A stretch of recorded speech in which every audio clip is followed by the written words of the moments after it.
GHMC council సమావేశాలు ఎప్పుడు నిర్వహిస్తారని ఎదురు చూస్తున్నారు డివిజన్ల కార్పొరేటర్లు. ప్రతి 3 నెలలకోసారి జరిగే మీటింగ్స్ 4 నెలల పెనికి జరగలేదు. వచ్చే పార్లమెంటు ఎన్నికల కోడ్ లోపైన నిర్వహిస్తారా లేదన్న కన్ఫ్యూజన్లో ఉన్నారు కార్పొరేటర్లు.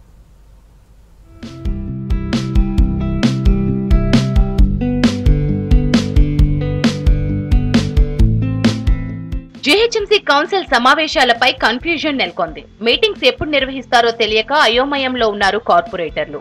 3 నెలలకోసారి జరిగే సమావేశాలు 4 నెలలు గడుస్తున్నా ఎప్పుడు నిర్వహిస్తారో చెప్పడం లేదు మేయర్ అధికారులు. తల్లిదండ్రులు కావాలని మీ కలను సాకారం చేసుకోండి. ఓఎస్ఎస్ ఫర్టిలిటీ వారి తక్కువ ధర సంతానోత్పత్తి చికిత్సతో అపాయింట్మెంట్స్ కొరకు కాల్ చేయండి 7825893699. ఇన్నాళ్లు అసెంబ్లీ ఎన్నికలు ఉండడంతో జీహెచ్ఎంసీ కౌన్సిల్ మీటింగ్స్ ఆలస్యమయ్యాయి. ఇక ఇప్పుడైనా నిర్వహిస్తారా లేదా అన్న విషయంపై అధికారులు క్లారిటీ ఇవ్వడం లేదు. జీహెచ్ఎంసీలో మొత్తం 150 డివిజన్లకు గాను 149 మంది కార్పొరేటర్లు ఉన్నారు. గుడిమల్కాపూర్ కార్పొరేటర్ అనారోగ్యంతో చనిపోయారు. జీహెచ్ఎంసీ కౌన్సిల్ మీటింగ్స్ జరిగితే సిటీలో జరగాల్సిన పెండింగ్ పనులు, నిధుల విడుదల, పబ్లిక్ సమస్యల పరిష్కారంపై చర్చ జరుగుతోంది.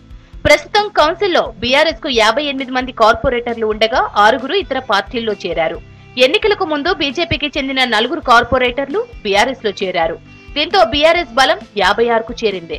ఇక ఎంఐఎం కు 44, బీజేపీ 40, కాంగ్రెస్ కు 8 మంది సభ్యులు ఉన్నారు.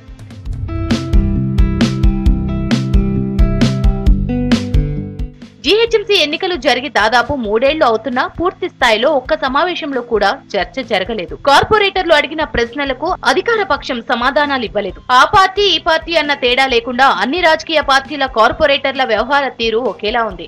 ప్రజా సమస్యలపై చర్చించి పరిష్కారం చూపాలన్న ఆలోచన కార్పొరేటర్లలో కనిపించడం లేదన్న విమర్శలు వస్తున్నాయి.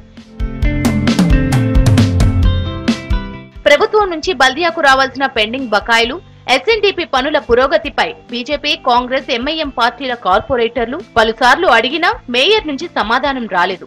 ప్రాపర్టీ ట్యాక్స్ వసూళ్ల నత్తనడకపై కౌన్సిల్లో జరిగిన చర్చలు రసాభాసగా మారడంతో వాయిదాల పర్వం కొనసాగింది. గత ప్రభుత్వ హయాంలో అప్పటి పురపాలక శాఖ మంత్రి కేటీఆర్ అనుమతి ఉంటే తప్ప సమావేశాలు నిర్వహించలేదు జీహెచ్ఎంసీ మేయర్ గద్వాల విజయలక్ష్మి.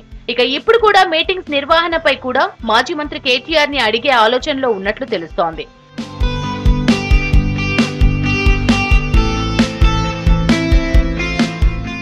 రాష్ట్రంలో కొత్త ప్రభుత్వం రావడంతో కౌన్సిల్ సమావేశాలు ఏర్పాటు చేయాలని కార్పొరేటర్లు మేయర్, కమిషనర్ కు వినతి పత్రం ఇచ్చారు. వీలైనంత త్వరగా కౌన్సిల్ సమావేశం ఏర్పాటు చేసి సిటీ పబ్లిక్ సమస్యలు, అందాల్సిన పౌర సేవలు వంటి అంశాలపై చర్చిద్దామంటున్నారు. చాలా కాలంగా పెండింగ్ లో ఉన్న జీహెచ్ఎంసీ ఉద్యోగుల బదిలీలపై డిస్కషన్ చేయాలని కోరుతున్నారు కార్పొరేటర్లు. మరి 3 నెలలు దాటిపోయిన తర్వాత కూడా మరి తొందరలోనే పార్లమెంట్ ఎలక్షన్స్ కూడా రానున్నాయి, సర్పంచ్ ఎలక్షన్ కూడా వస్తాయని చెప్తున్నారు. మొన్నటి వరకు ఎలక్షన్ కోడ్ ఉంది, మళ్ళీ తొందరలోనే మళ్ళీ ఎలక్షన్ కోడ్ వస్తుంది. ప్రజా సమస్యలు అనేకం పెండింగ్ లో ఉన్నాయి.